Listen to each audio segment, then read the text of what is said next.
gravitação universal de Isaac Newton explica por que todos os corpos próximos à superfície da Terra caem com a mesma aceleração constante. A lei de Newton explica por que a maçã, mas não a lua, cai do céu.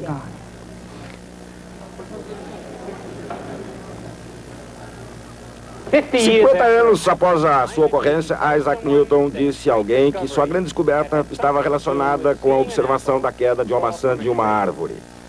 Essa história tornou-se parte do nosso folclore. Gostamos dela por ser uma história tão comum.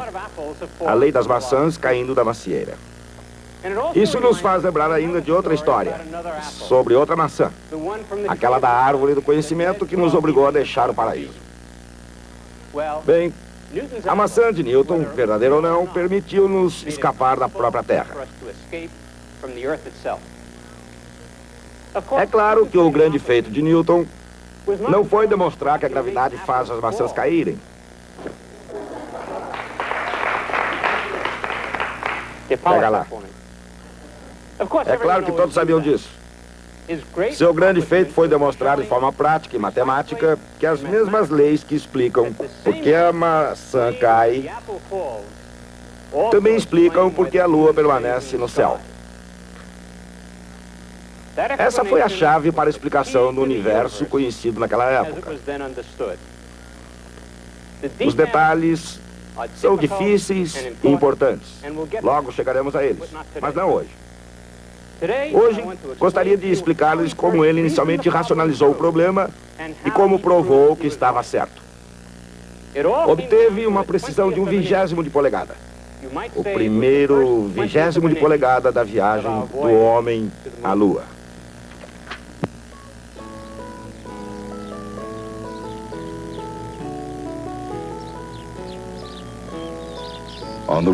No caminho para a Lua, o jovem Isaac Newton talvez tenha trilhado esse caminho.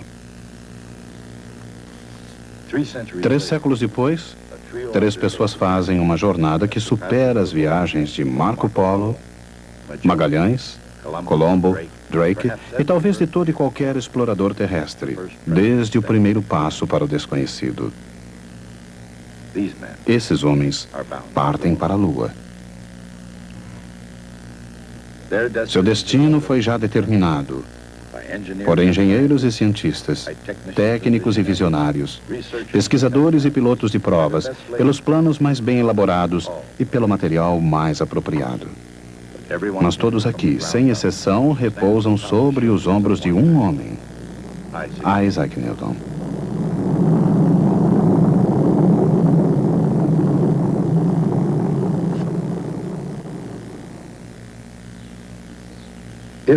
Se é verdade que uma maçã influiu na obtenção da lei da gravidade de Newton, isso deve ter acontecido em Lincolnshire. Naturalmente, a história é escrita com base em muitas suposições. Por exemplo, se Newton não tivesse retornado à fazenda da família em Woolsthorpe Manor, talvez não tivesse descoberto coisa alguma. Isto é, nada além da terrível peste negra de Londres. Em 1665 e 1666, o número diário de vítimas era tão grande que mal podia ser contado. A peste era horrível demais para ser imaginada. As infecções eram epidêmicas, virulentas e totalmente fora do controle humano. Uma doença transmitida dos ratos às pulgas e das pulgas a todos os setores da vida britânica.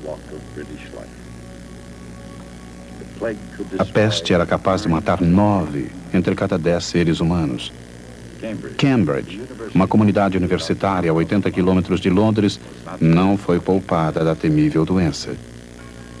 A chamada Morte Negra poderia ter levado Isaac Newton. Mas em 1665 ele partiu para as montanhas de Lincolnshire. E nesse cenário bucólico, Isaac Newton solucionou alguns dos grandes mistérios do universo. Para observar o mundo como ele realmente é, Newton teve que adotar uma abordagem revolucionária. Para alcançar uma nova compreensão do universo, era preciso uma visão mais profunda e mais ampla do mundo do que a oferecida pelas familiares paisagens inglesas. Para alguém de 22 anos, ainda não formado, para um jovem que jamais havia ido além de Cambridge, o universo era um imenso desafio.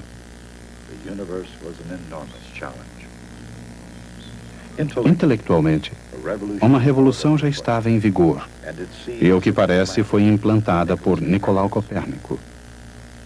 Professor de matemática, doutor em medicina, estudioso de direito canônico da Igreja Católica Romana, Nicolau Copérnico sozinho assentou os fundamentos da astronomia moderna. Na virada do século XVI, depois de ter estudado em seu país natal, a Polônia, na Universidade de Cracóvia, Copérnico deu aulas em Roma. Em 1512, mudou-se para Freiburg, na Prússia Oriental, onde praticou medicina e serviu como cônego na Catedral de Freiburg. Foi aí, por volta de 1530, que ele escreveu o tratado que mudou não apenas o mundo, mas todo o universo. Sabiamente, dedicou seu trabalho à Revolução dos Corpos Celestes ao Papa Paulo III. E, prudentemente, impediu a sua publicação até a proximidade de sua morte em 1543. Como seu modelo do sistema solar, Copérnico atingiu o alvo, e nenhum poder seria suficiente para jamais destroná-lo. Baseado em antigos dados astronômicos, o sistema de Copérnico foi apenas um pequeno progresso em relação ao sistema de Ptolomeu. Ambos os pontos de vista baseavam-se, em grande parte, na filosofia de Aristóteles, particularmente na antiga noção grega de que todos os movimentos celestes eram circunferências perfeitas. Assim como inúmeros outros astrônomos antes dele, Copérnico usou os epiciclos para explicar os aparentes desvios em relação ao movimento circular uniforme.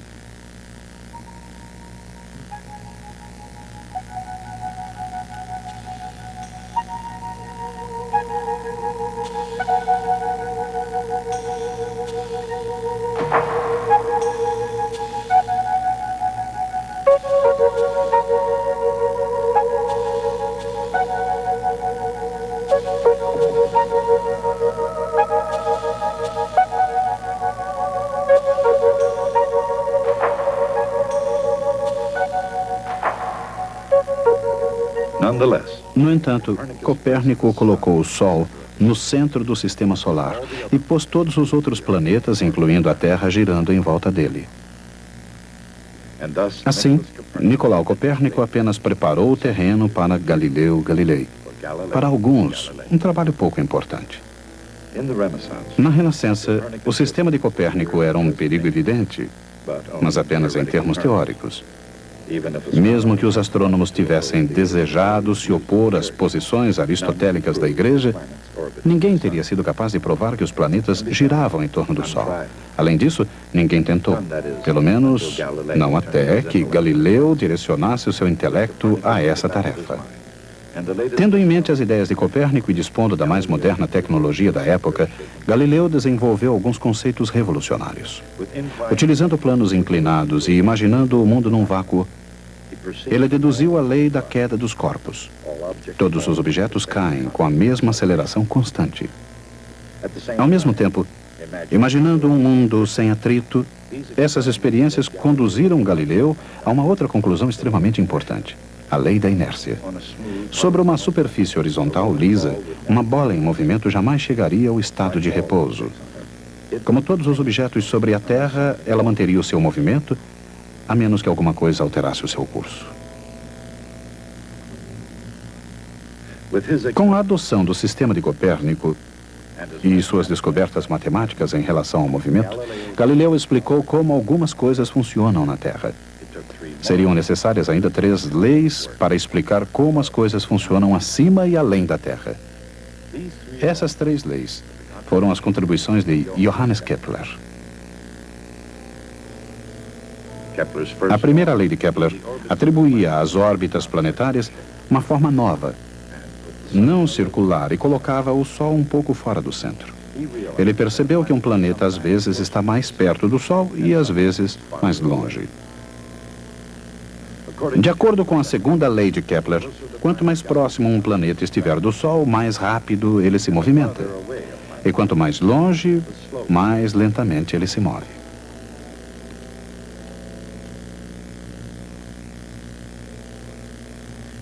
Sua terceira lei dizia que quanto maior a órbita de um planeta, mais tempo ele demora para percorrê-la.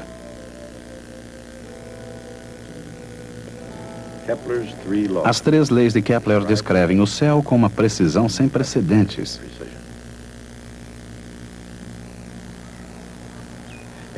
Num campo já resolvido por Copérnico, Galileu e Kepler, Newton começou a desenterrar segredos, ainda escondidos, do universo. Segredos não só do céu, mas inclusive do seu próprio planeta. Outros gigantes antes de Isaac Newton haviam explicado o como do céu e da terra. Agora era a sua vez de explicar o porquê. Antes de Newton, ninguém sabia por que todos os corpos caíam com a mesma aceleração, nem porque a Lua girava em torno da Terra, nem porque a Terra girava em torno do Sol com órbita e velocidades tão precisas. Antes de Newton, provavelmente ninguém imaginava que esses fenômenos estivessem relacionados. Assim, coube ao jovem Newton criar uma nova ciência, unindo o céu e a Terra. Mais uma vez, se é que uma maçã teve algum papel, esse foi um papel secundário. O feito de Newton não foi um lance de inspiração, ocorrido num pomar e graças ao acaso. Ele trabalhou intensamente durante 18 meses. E mesmo assim, 20 anos ainda se passariam antes que os frutos do seu trabalho fossem publicados. E quase 300 anos iriam se passar até os segundos finais de uma contagem regressiva. Lançado dos ombros de Newton, o homem pôde finalmente deixar a Terra, livrando-se dos grilhões da gravidade. A força da gravidade não é uma barreira desprezível. Ela pode ser observada no esforço tremendo exigido para vencê-la. Mas os homens conseguiram ser lançados em direção às misteriosas regiões da Lua. Apenas admitir a importância da gravidade não é o suficiente. É necessário saber como ela realmente age. Newton supunha que 2 partículas de matérias se atraem mutuamente. A força dessa atração é proporcional à massa de cada uma dessas partículas. A força diminui com o quadrado do inverso da distância entre os 2 corpos. Essa lei pode ser representada como uma equação vetorial, com uma constante de proporcionalidade representada por G. G é sempre o mesmo para quaisquer 2 corpos do universo.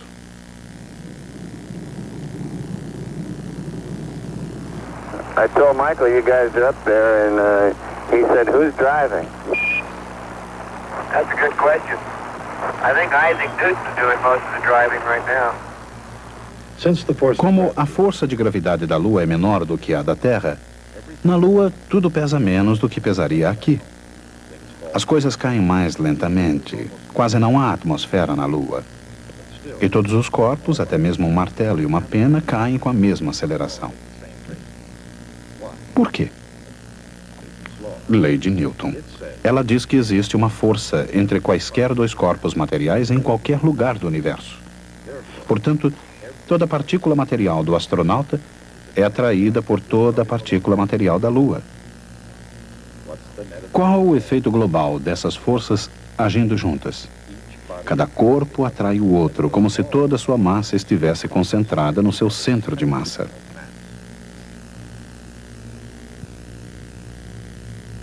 A força que a gravidade da Terra exerce sobre uma maçã, por exemplo, é menos G, vezes a massa da maçã,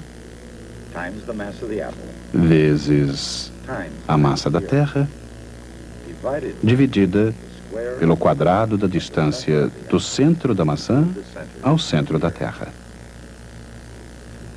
Para todas as finalidades práticas, essa distância é o raio da Terra. Mas força é também massa vezes aceleração. Assim, quando se igualam as equações, a massa da maçã se cancela da equação, deixando uma aceleração que não depende da massa da maçã.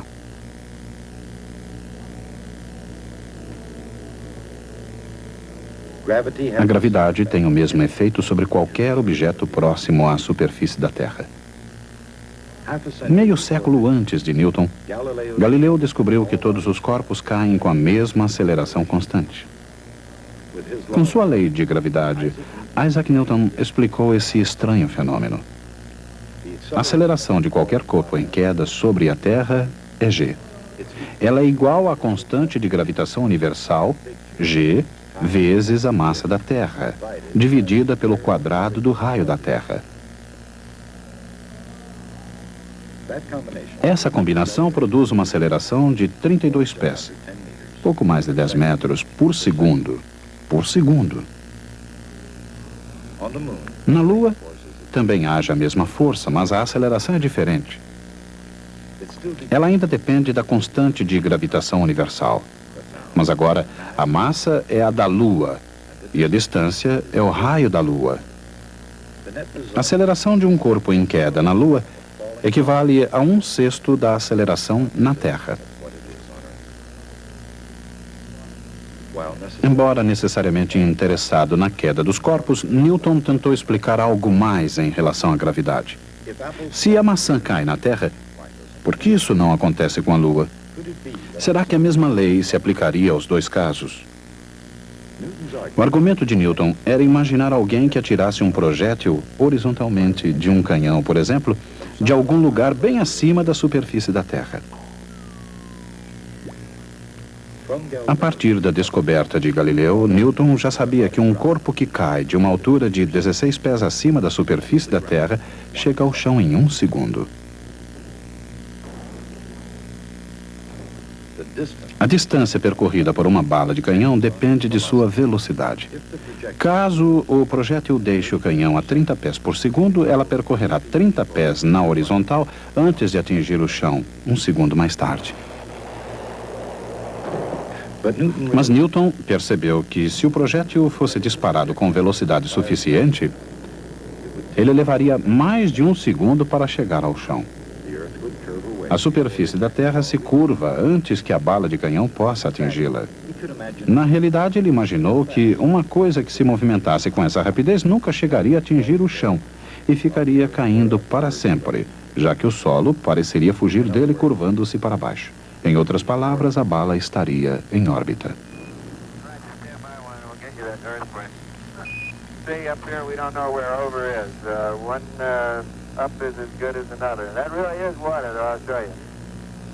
Zero G, ou ausência de peso, não é na verdade ausência de gravidade. Os astronautas na órbita da Lua estão sustentados pela gravidade, exatamente como a gravidade mantém a Lua em órbita da Terra ou atrai maçãs para o chão. Os objetos flutuando na cabine estão em queda livre, assim como a própria espaçonave. Juntos, eles caem em sua órbita em torno da Lua, assim como a bala de canhão de Newton em sua órbita em torno da Terra. Isaac Newton sabia que a Lua, assim como a bala de canhão, continua caindo e caindo para sempre, jamais atingindo a Terra. A Lua cai em direção à Terra, com uma aceleração de g vezes a massa da Terra.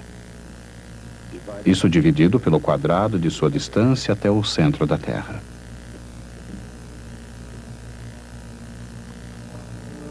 A fórmula é a mesma usada para a maçã ou qualquer outro corpo da Terra, com a diferença de que a distância não é o raio da Terra. Neste caso, a distância é muito maior, da Terra à Lua. A aceleração da queda da Lua é menor do que a aceleração da queda da maçã. É igual ao raio da Terra, dividido pela distância até a Lua ao quadrado. Esta razão é um número bastante pequeno. Matemáticos gregos calcularam a distância à Lua como 60 vezes o raio da Terra. A Lua deveria cair mais lentamente do que a maçã, de um fator 60 ao quadrado, ou seja, 3.600 vezes.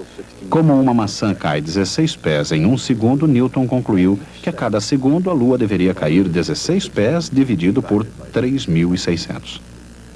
Essa distância equivale a 1/20 de polegada. Essa era a previsão feita pela teoria da gravidade de Isaac Newton. O próximo passo crucial era comparar a teoria com a realidade. Em outras palavras, a questão enfrentada por Newton era a de determinar que distância a Lua realmente cai por segundo. Como poderia ele obter a resposta a partir do que já se sabia sobre a órbita da Lua? Ele sabia que a órbita da Lua é quase circular e que ela percorre essa órbita em quase um mês. Segundo a lei da inércia, a Lua não quer percorrer uma circunferência. Ela quer se movimentar em linha reta, tangente à circunferência. Em um segundo, ela percorreria 40.281 polegadas ao longo dessa linha.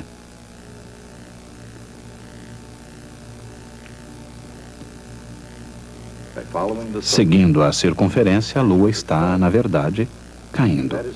Vamos dizer que ela está se afastando da linha reta em direção ao centro da Terra. Essa é a distância que a Lua cai em um segundo. Segundo o teorema de Pitágoras, Rm² mais D² é igual à soma de Rm e Sm². Assim, D² é igual a 2RmSm mais Sm², uma quantidade tão pequena que podemos ignorar. Considerando o tamanho de Rm e D, Sm é 1/20 de polegada. Que enorme importância para o mundo passaria a representar esse 1/20 de polegada. A ideia de que os corpos poderiam cair eternamente sob a influência da gravidade foi comprovada por uma notável concordância entre teoria e observação. A prova, aquele 1/20 de polegada, explicaria na prática e na teoria os mistérios da queda dos corpos de Galileu e os movimentos celestes de Johannes Kepler. Mas, por mais maravilhoso que fosse esse segredo, outros 20 anos se passariam antes que Newton decidisse compartilhá-lo com o mundo. De qualquer maneira, naquele momento e com esse resultado, esse 1/20 de polegada, Newton sabia que tinha em mãos o segredo do universo mecânico. Ele dera o primeiro passo no caminho que nos levaria ao espaço e à Lua. I told Michael you guys are up there, and he said, "Who's driving?" That's a good question. I think Isaac Newton's doing most of the driving right now. Come in. De acordo com a lei da gravitação universal de Newton, a força gravitacional entre dois objetos quaisquer é proporcional ao produto de suas massas e inversamente proporcional ao quadrado da distância entre eles. A lei de Newton explica por que todos os corpos caem com a mesma aceleração próximos da superfície da Terra. Juntamente com a lei da inércia, ela explica a órbita da Lua e os movimentos de todos os corpos celestes.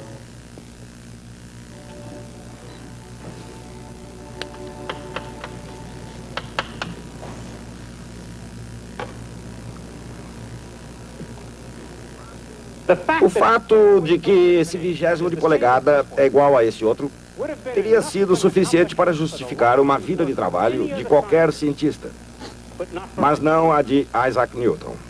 A lista de suas descobertas matemáticas e científicas nos deixa absolutamente sem fôlego.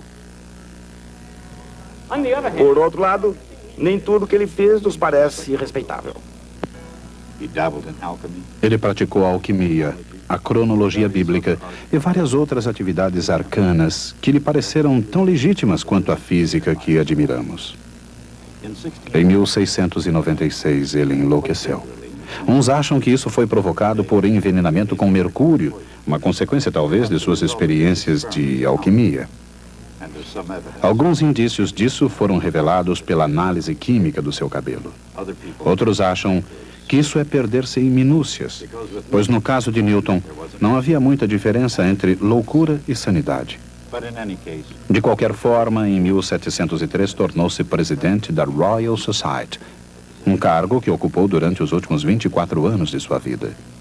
Comparados a seus feitos, no entanto, os detalhes de sua vida não vêm ao caso. Ele nos ofereceu não apenas descobertas científicas, mas uma visão coerente de como o universo funciona e por que funciona dessa maneira. Essa visão tem dominado todo o pensamento ocidental desde a época de Newton até nossa própria época. É claro que ele era um ser humano com defeitos, talvez além do normal, mas foi também gigante, quase sem paralelo na história.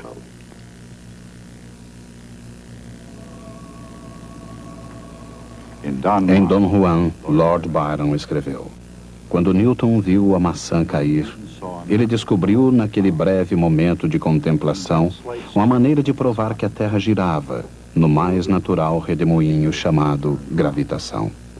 É o único mortal capaz, desde Adão, com uma queda ou com uma maçã. O homem caiu com uma maçã e com uma maçã se reergueu. Se isto é verdade, devemos analisar a maneira pela qual Sir Isaac Newton foi capaz de descobrir todos os segredos da mecânica. E dentro em pouco, motores o conduzirão até a Lua. Steam engines will conduct him to the moon.